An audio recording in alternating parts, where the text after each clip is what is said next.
On behalf of the General Assembly, I have the honor to welcome to the United Nations His Excellency Muhammadu Buhari, President of the Federal Republic of Nigeria, and invite him to address the Assembly.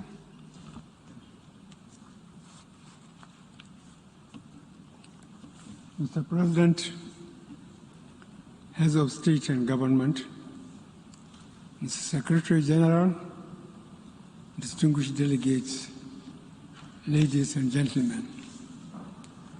Mr. President, let me, on behalf of the government and people of Nigeria, congratulate you on your well-deserved election as President of the 76th session of the United Nations General Assembly. I would like to assure you of the full support and cooperation of the Nigerian delegation throughout your tenure. I would like to commend your predecessor, His Excellency Mr. Volkan Bashir, for the many remarkable achievements recorded during his tenure despite the challenges posed by the COVID-19 pandemic.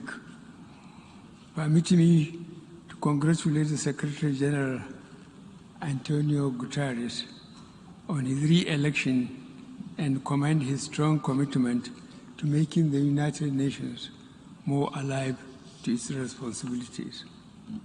I also want to express my gratitude to him for reappointing Ms. Amina Mohammed as the Deputy Secretary General to assist him in discharging his responsibilities.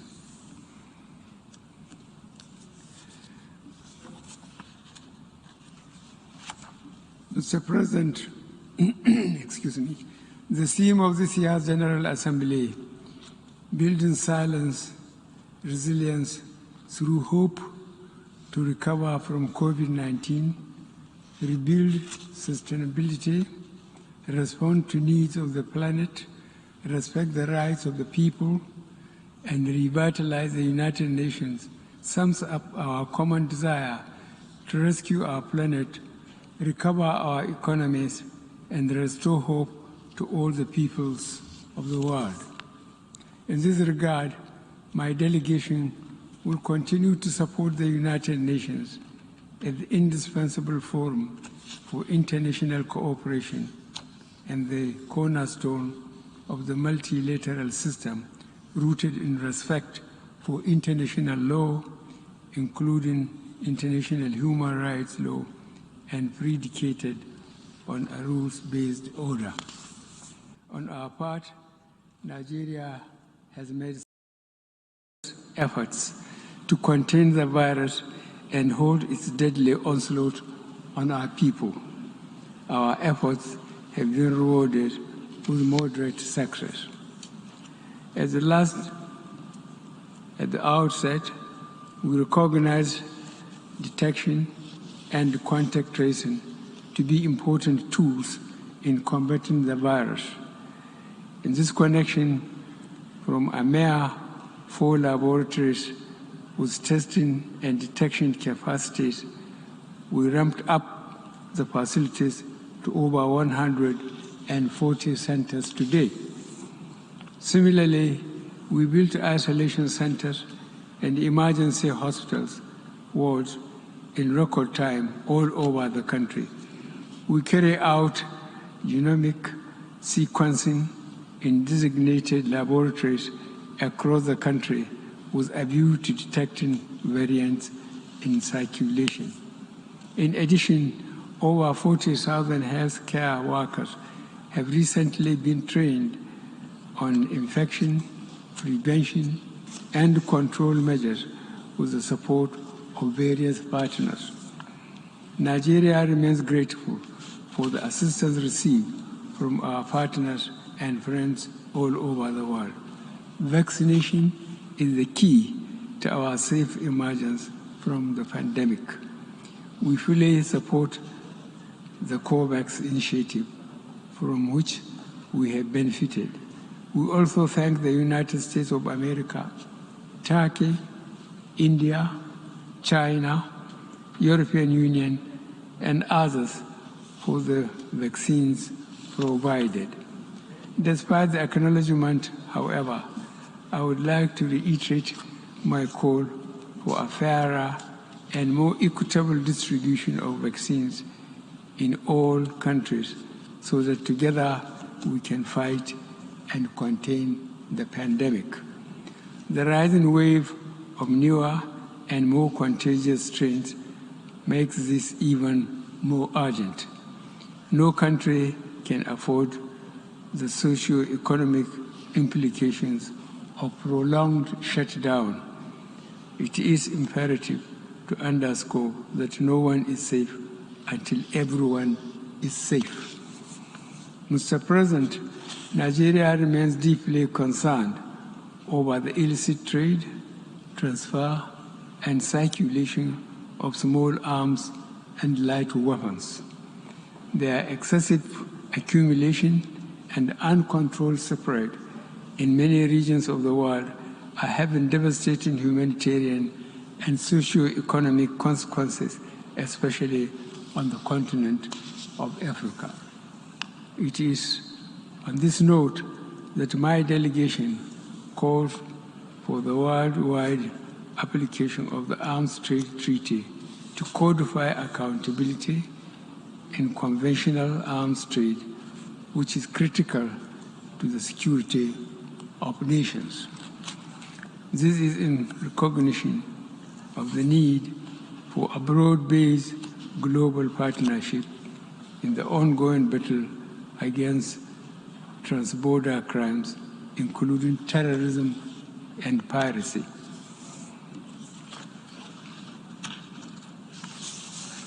Mr. President, we must deal not only with the symptoms of conflict, but also the immediate causes that fuel conflicts in the first place. These include poor and undemocratic governance, human rights abuses, poverty, ignorance, injustice, and inequalities. There are no easy solutions to these conditions. They require long-term investments and more effective international cooperation. In this connection, my delegation underscores the importance of promoting peaceful, unfettered, and inclusive participation of states in global actions towards conflict prevention. This will facilitate the achievement of the 2030 Agenda for Sustainable Development and the African Union Agenda 2063. In West Africa especially, our democratic gains of the past decades are now being eroded. The recent trend of unconstitutional takeover of power, sometimes in reaction to unilateral changes of constitution by some leaders, must not be tolerated by the international community. Nigeria fully supports the efforts of ECOWAS to address this growing challenge and appreciates the support of both the African Union and the United Nations. In this regard, I would like to reiterate that as leaders of our individual member states, we need to adhere to constitutional provisions of our countries, particularly on term limits. This is one area that generates crisis and political tension in our sub-region. Mr. President, Nigeria is fully committed to nuclear non-proliferation and has always supported the view that it should involve all states. Disarmament conventions deserve the support of all states, small, large, nuclear, or non-nuclear. Nuclear weapons remain the ultimate agents of mass destruction, and their total elimination should be the final objective of all disarmament processes within the broad spectrum of goals being pursued by the United Nations.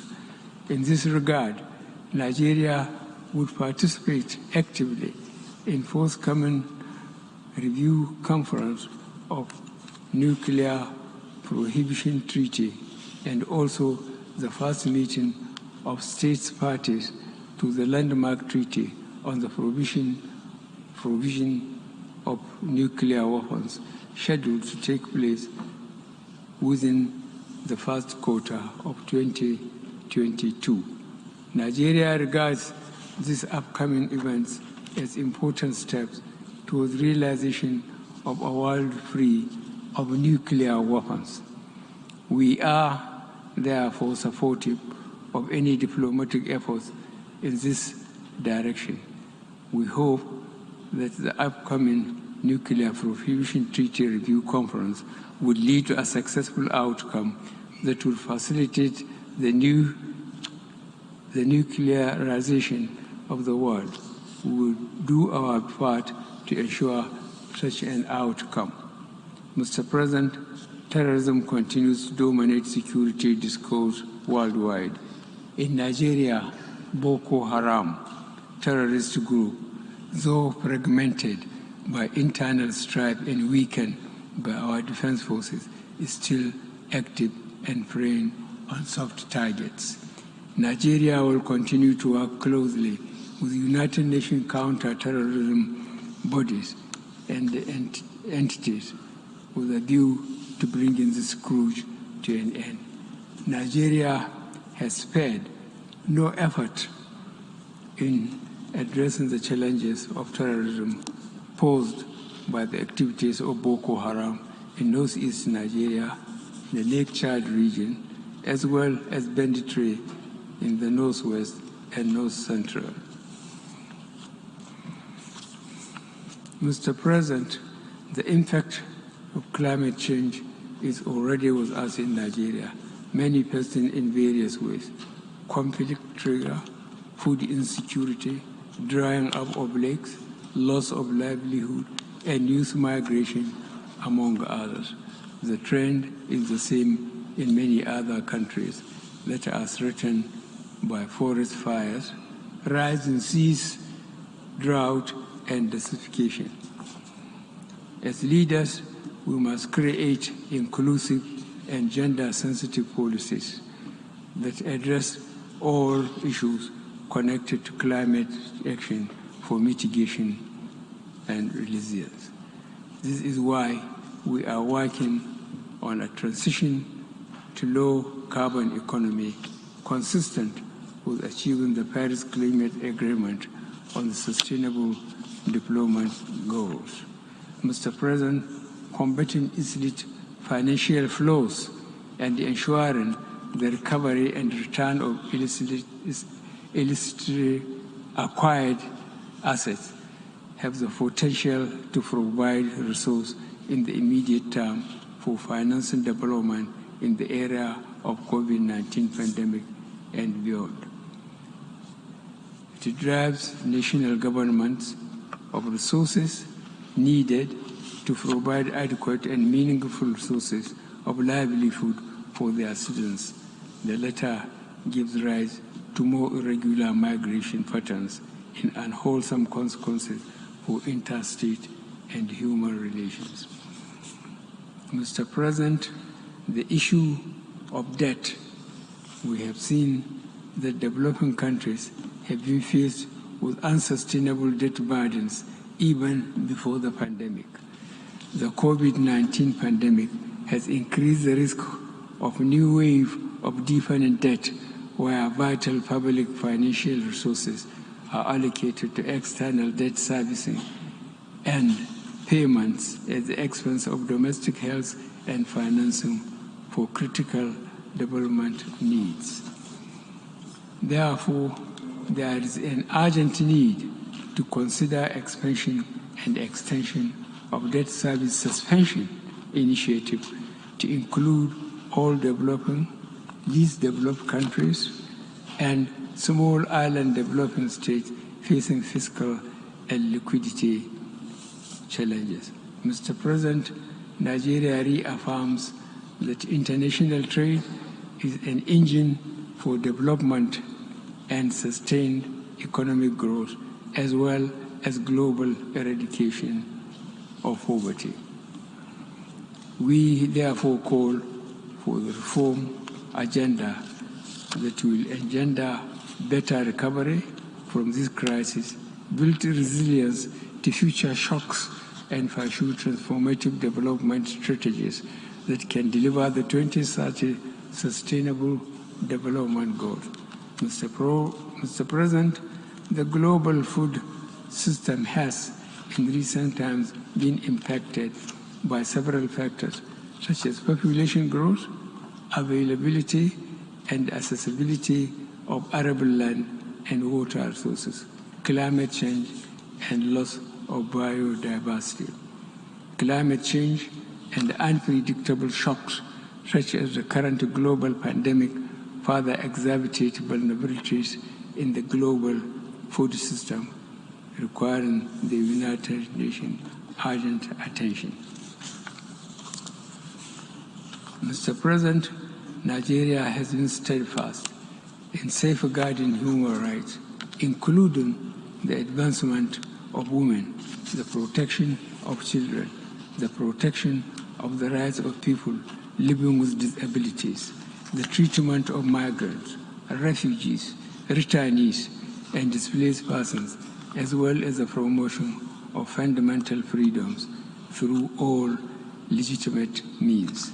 In this regard, my delegation recommends the positive example of leaders like Prime Minister Jacinda Ardern of New Zealand. The recent rise in hate-related crimes globally underscores the urgent need to continue our engagement about racism, racial discrimination, xenophobia, and other related intolerance. It is sad to note that the issue of racism remains alive globally. We are beginning to forget our affirmation of the inherent dignity and the equal and inalienable rights of every individual as enshrined in the United Nations Charter. No society can claim to be free or just if it is deprived of any one of these rights. Today, racism drives hate crimes and institutional discrimination. In all this, Africans and people of African descent are among the major victims. I am confident that this forum will make significant impact in the quest to end race-related vices and injustice. Mr. President, no reform of the United Nations system is more urgent than that of Security Council. Stakeholders around the world are asking how such power could be concentrated in scant representation. The governmental negotiations have taken too long, some 15 years. We must avoid going in circles. Consensus has been achieved in some of the elements of this reform, especially that of the representation of Africa on the basis of the El-Zuwaini Consensus and the Sartre Declaration. It is unreasonable to expect unanimity in this matter. Mr. President, our organization is at the peak of the multilateral system. It is also the preeminent body for solving our current and emerging challenges and for developing norms that are protective of us all. In the current moment, hope for this is dependent on how we assist each other to get COVID-19 out of all countries, regardless of their classification. We can do and we must do. In this regard, let me close my statement by paying special tribute to a great and humane internationalist and an exemplary practitioner of multilateral cooperation, I am speaking of Chancellor Angela Merkel of the Federal Republic of Germany. As she exits the stage, we wish her well. Thank you.